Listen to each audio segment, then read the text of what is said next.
वैसी संगति करो जैसे तुम होना चाहते हो। तुम जैसे होना चाहते हो वैसी संगति करो। तुम जो बनना चाहते हो वैसी संगति करो। धुंधकारी कैसे बिगड़ा? संगति से ना। बुरी संगति उसकी मिली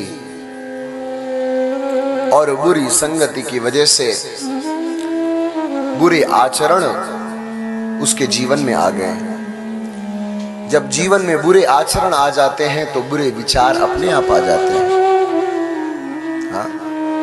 और जब बुरे विचार आएंगे तो बुरे भाव भी पैदा होंगे। और जब बुरे आचरण और बुरे भाव जीवन में आ जाते हैं तो सारा जीवन ही बुरा हो जाता है।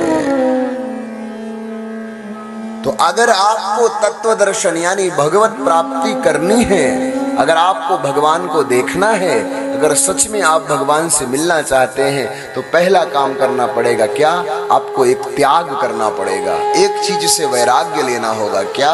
हरि विमुखन को संग। हरि विमुखन का अर्थ क्या हुआ? ऐसा नहीं कि जो माला ना जपता हो वो हरि विमुख है, नहीं। हरि अर्थात सत्य, हरि अर्थात प्रेम। आहा, जिसके जीवन में सत्य नहीं है, जिसके जीवन में प्रेम नहीं है, जिसके जीवन में अहिंसा नहीं है, जिसके जीवन में सात्विकता नहीं है, उसके जीवन में हरि नहीं है। कोई भी पंडित जी जब पूजा प्रारंभ कराते हैं तो पहला मंत्र कौन सा पढ़ते हैं? ओम अपवित्रः पवित्रो वा सर्वावस्थांगतोऽपि वः यः स्मरेत पुंडरीकाक्षं सबाह्यभ्यन्तरः शुचिः। कोई पवित्र हो अथवा अपवित्र हो, किसी भी अवस्था में क्यों न हो, पर यह स्मरेत पुंडरीकाक्ष। एक बार जो पुंडरीकाक्ष का स्मरण कर लेता है वो भीतर और बाहर दोनों से पवित्र हो जाता है। अर्थात श्री हरि का अर्थ हुआ पवित्रता।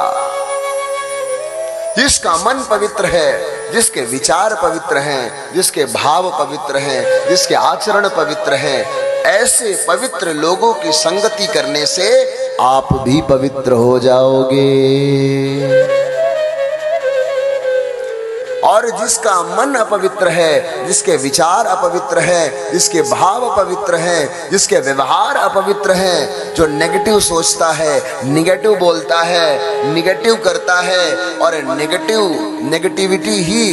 नेगेटिविटी के लिए ही आपको इंस्पायर करता है, तो ऐसे नेगेटिव इंसान के साथ रहोगे तो तुम भी नेगेटिव ही हो जाओगे। तो सर्वप्रथम क्या करना चाहिए? अपनी संगति को बदलना चाहिए।